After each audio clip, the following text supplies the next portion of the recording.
Shout him out. All right, welcome everybody to 2026 Dark Reads, and we're starting off by talking about how to actually get into shows as a vendor. So I have a panel full of talented folks who have been doing this for years now. I'm the noob to the crowd, my name is Brigit. I am on Instagram as Brooklyn Attic Books, and I host the New York City Indie Horror Book Fair, thanks to the worm that was planted in my brain last year by Joshua. And so please, I'd like everybody to introduce yourselves, what show you host, and how long you've been doing it, and where it's based out of. Start with the ladies. Go ahead, Meg. Hi, everyone. First of all, thank you so much for taking the time to be here and interact with our panel. And thanks to the organizers for having us here. My name is Meg Smith. I live in Lowell, Massachusetts, and I currently sit on two boards for literary festivals. One is Lowell Celebrates Kerouac, Jack Kerouac, born and raised in Lowell, Mass. And I'm also the creator and the director of Poe In Lowell. Poe visited Lowell, Mass 3 times. Between the two of them, I have been working on and organizing festivals and events within festivals for about 35 years. Yes, I'm a prodigy. I started right out of the baby carriage. So thank you for being here, and I look forward to learning things too, as well. Hi, I'm Leandra. I do Plymouth Punk Rock Market. There you go. Thank you. I do Plymouth Punk Rock Market. I've been running that event for about 4 years. I've had events in Plymouth, Weymouth, Kingston, and I'll be coming to Attleboro this summer, it looks like. Hi, I'm Joe Souza, co-producer of Monstahxpo and Retro Expo, and we also produce Monster Mag, which is a magazine, kind of like a horror magazine that has its own art shows as well. Hi, I'm Joshua Dahlin. I run the Horror Depot. Obviously, I put on Dark Reads. I put on the Dark Arts Festival, and I also do independent film screenings. I've done about 40 of those at this point. So, and I've been doing that this is the third, 4 years with the Dark Arts Festival and 3 years with Dark Reads. Wow. I am a baby compared to all you guys.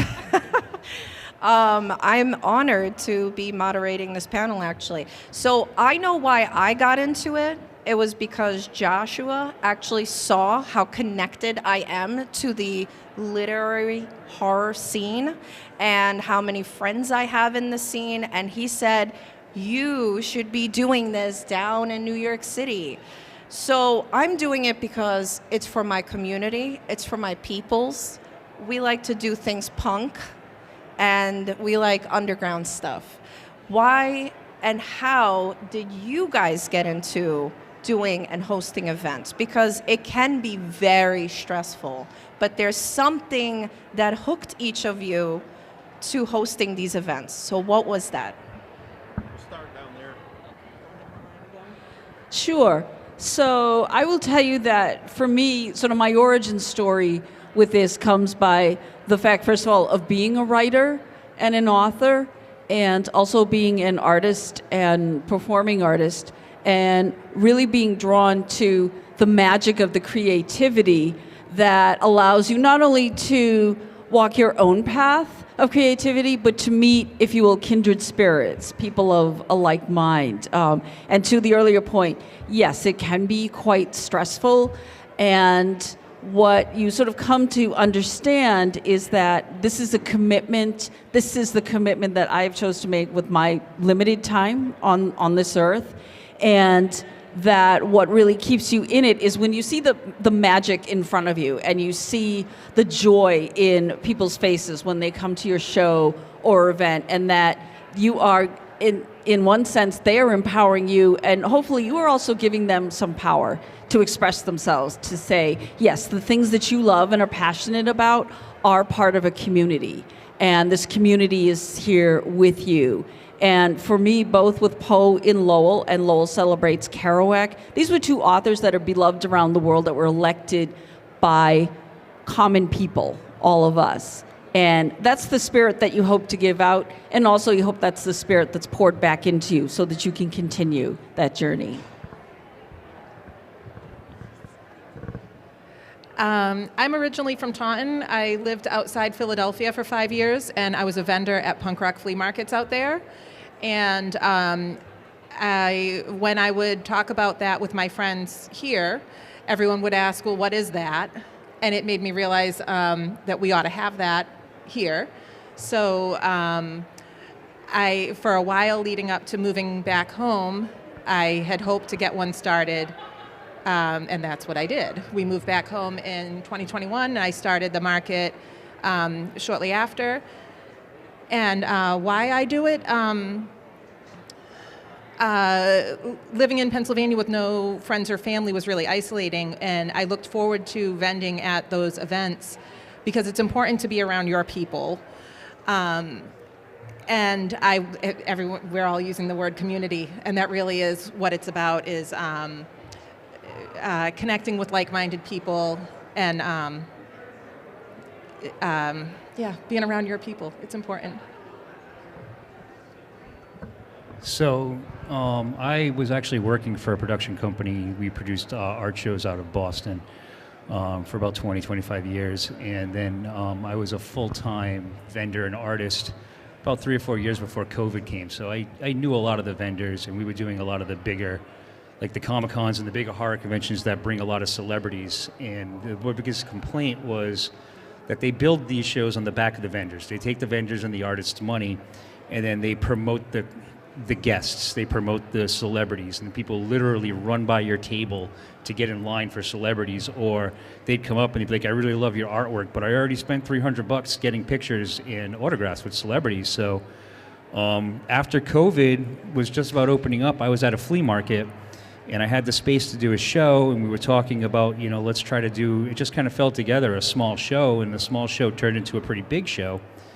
And it kind of gave me the idea to move forward, and the confidence in my friends saying, hey, if you did a bigger show, we'd sign up for it.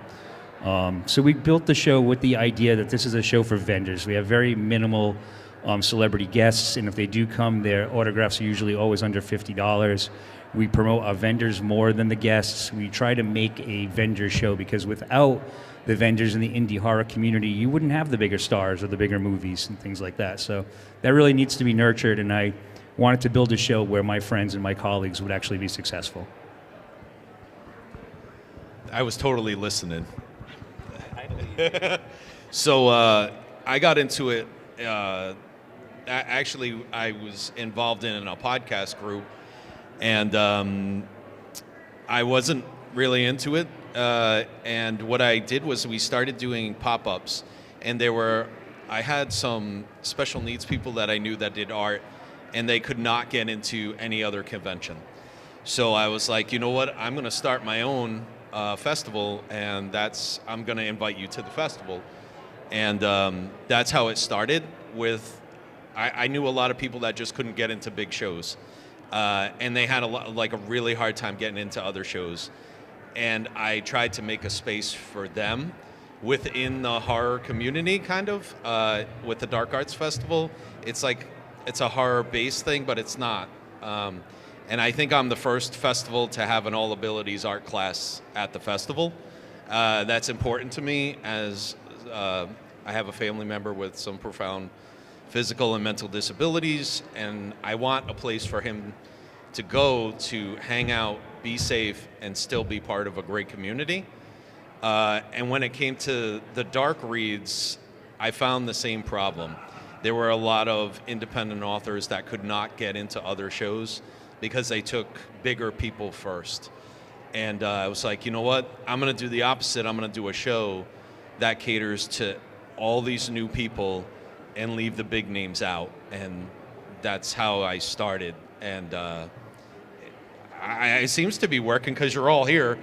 So, and I have a mentality of like, we're all in this together.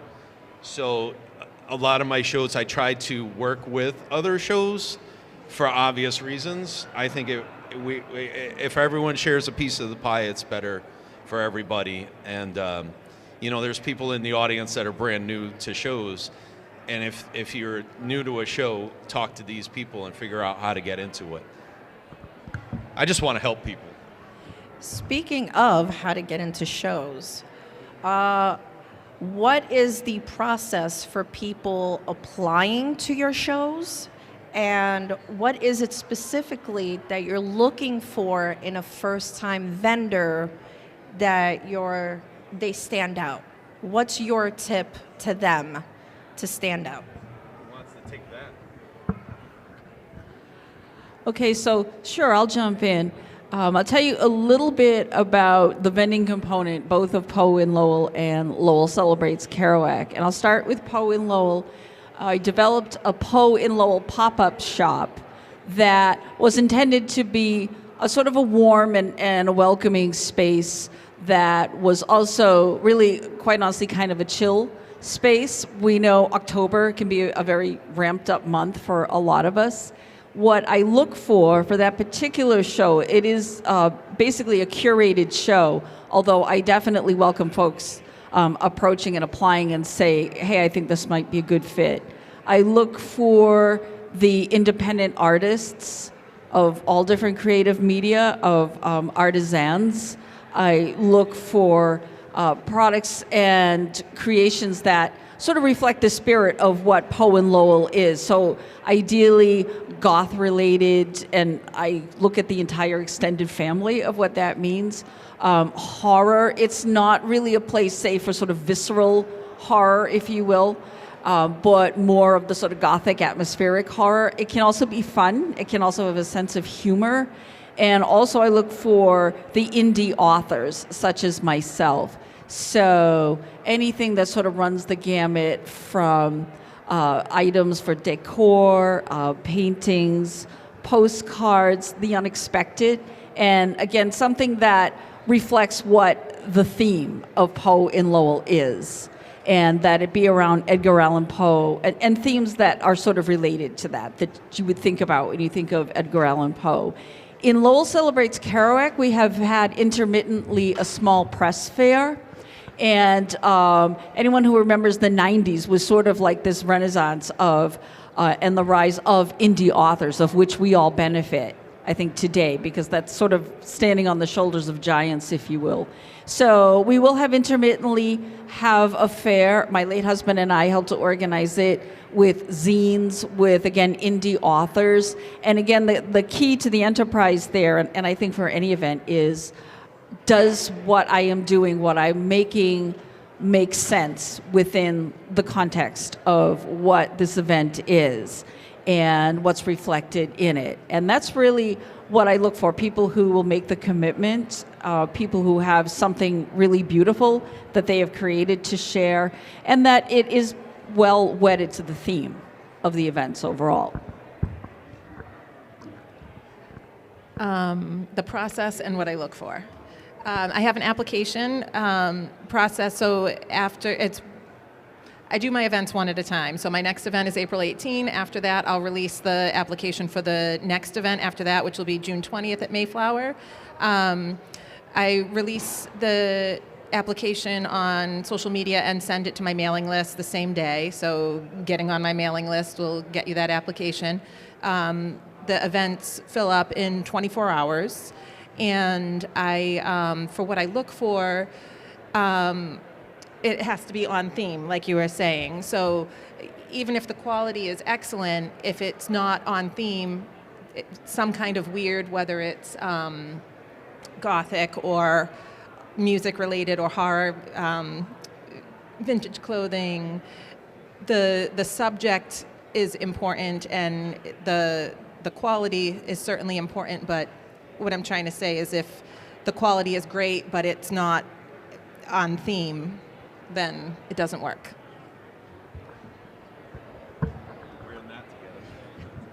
So we have a lot of different spaces available at our show, so we prefer to use a website where we have our applications open. So you can visit our website. We have applications on there for each show, and The application will give you the different options for the spaces, and it'll also tell you what we're looking for.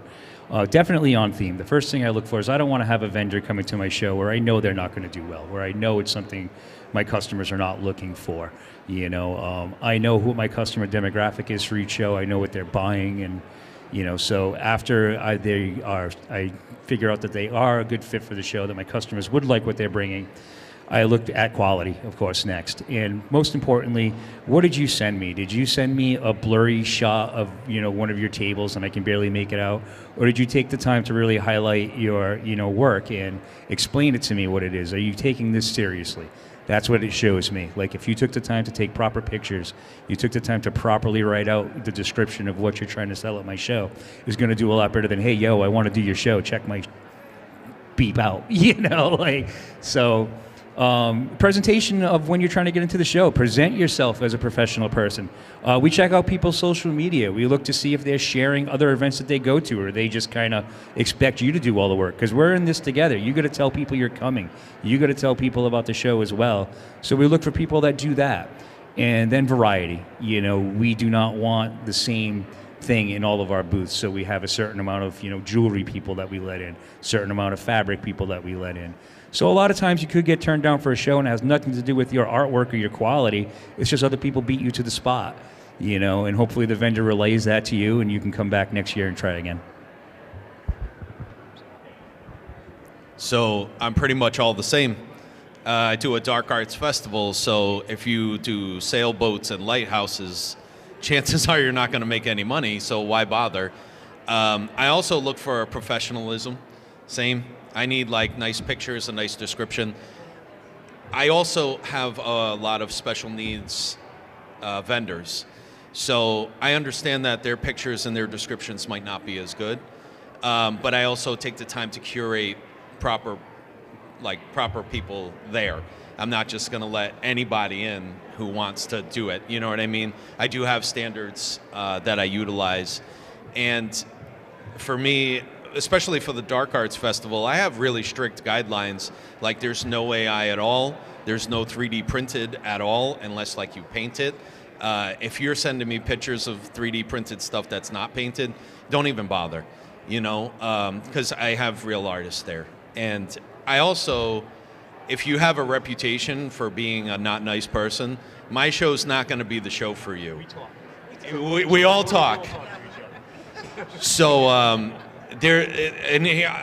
and the reason is I need a safe environment for people. And if you're not going to provide a safe environment, then don't bother, because I will throw you out. I have a 0 tolerance rule at a lot of my shows. And if you're going to start arguing with people or calling people names, you're not allowed at my show.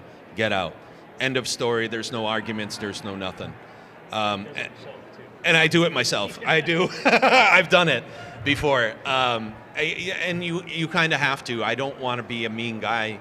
I try to be as nice as possible and work with people. And I also understand newer people might not have the best photos because they don't know what to do. And I reach out to those people and say, hey, I don't really see what you're doing here. Can you send me different photos? What else do you make? And I try to contact with them. And it's a lot of work. It is a lot of work. And there are there are some people that I will not have at my shows, and that's all there is to it. Yeah. There's lots of shows out there that you can just sign up and give them your money. They won't even look at your table. Yeah. You just go to their website, you just plop the money. They could care less what you're showing as long as they have your money. So I would be wary as a new vendor of shows like that as well. Yeah, and much to the point, there's also you have to fit the guidelines of the show as well. So. Unfortunately, we have to talk about this because it's huge. Scammers. Scammers are constantly out there trying to scam tables, scam tickets, tell you. So the only advice I could give you is if you see a show and you want to sign up for it and it's not a show that you've already been to or your friend has recommended, call the venue and see if they actually have the venue scheduled for that show. And then see if you can get the contact info from the venue, because a lot of people will say, they'll do an existing show and try to pretend that they're the contact.